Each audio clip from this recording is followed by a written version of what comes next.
Last week I was appalled to see an article about Des Kelly in the Guardian newspaper. This man was talking about the workforce and how we need to motivate staff, and this is the same man who covered up abuse at Izzard House. He wasn't some distant manager. He was actually in the building, and he was actually being reported to daily by Carol Newton, the regional manager. Words fail me. You know, how can somebody who was directly involved in placing a known abuser in 3 further care homes, you know, at the end of the day, that man sat in our tribunal hearing every day, and he heard all the evidence against the abusers, Maria Keenahan and Sarah Conway and the others. He heard what they did, and he heard what they were capable of. He wasn't in any kind of ignorance. You know, he sat there day in, day out, and heard and saw the evidence that was beyond any dispute whatsoever. Documentary evidence, 27 other people that had seen things and reported things. Social services gave evidence in the tribunal and said, you know, that this man had been told that she shouldn't be working, that she was on police bail, that she was dangerous. And yet, he went out of the courtroom and he put her in 3 further care homes. It beggars belief that, you know, this man is so esteemed and respected by the care industry. Well, all I can say is all the institutions that have harboured him should be ashamed of themselves, because this man was directly involved in abuse. He was directly involved in suffering, and yet he's like listed as, you know, Des Kelly OBE, respected advisor. He advises the CQC.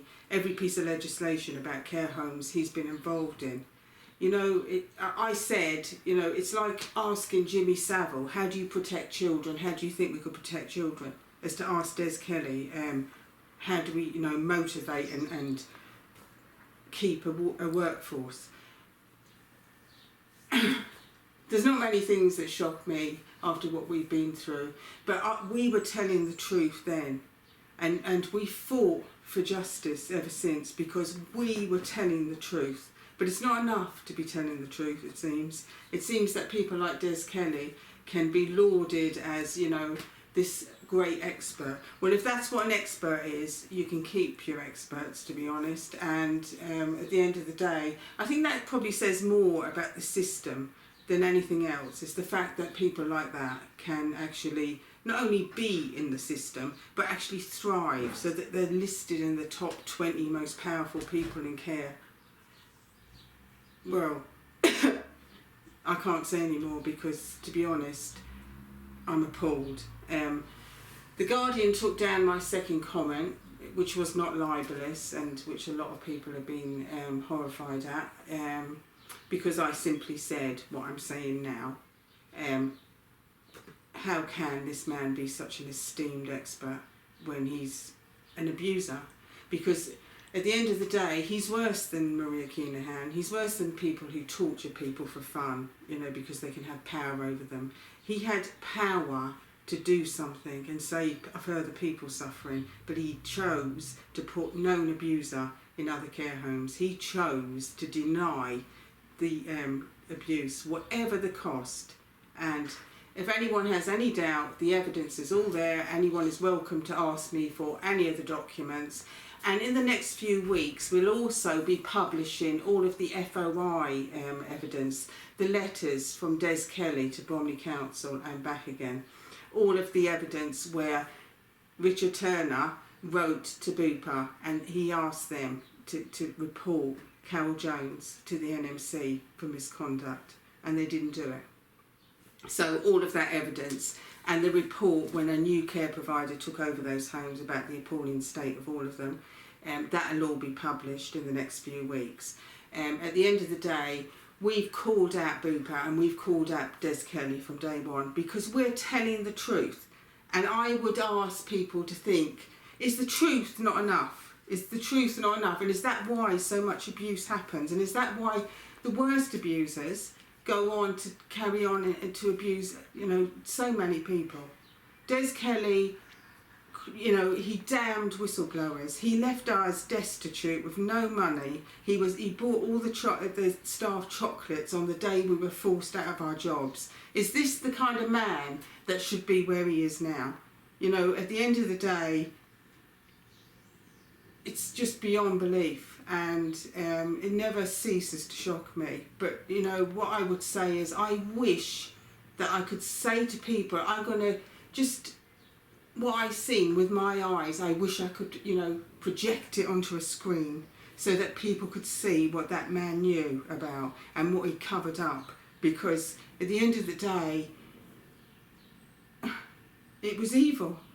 And he allowed it, and he didn't care about people. He didn't care if she went on to hurt other people, as long as he could save his reputation. Well, Des Kelly, you know, at the end of the day, if that's what having a reputation means, well, Robert Francis thinks that, oh, well, you know, you don't have to have historic accountability. Well, you do actually, because the people that harm whistleblowers go on to harm other whistleblowers, and that will never change. And the message that's sent out is people like Des Kelly, they can do what they like to whistleblowers and nothing will happen. Even in the most high profile case, nothing will happen to the person who's harmed whistleblowers.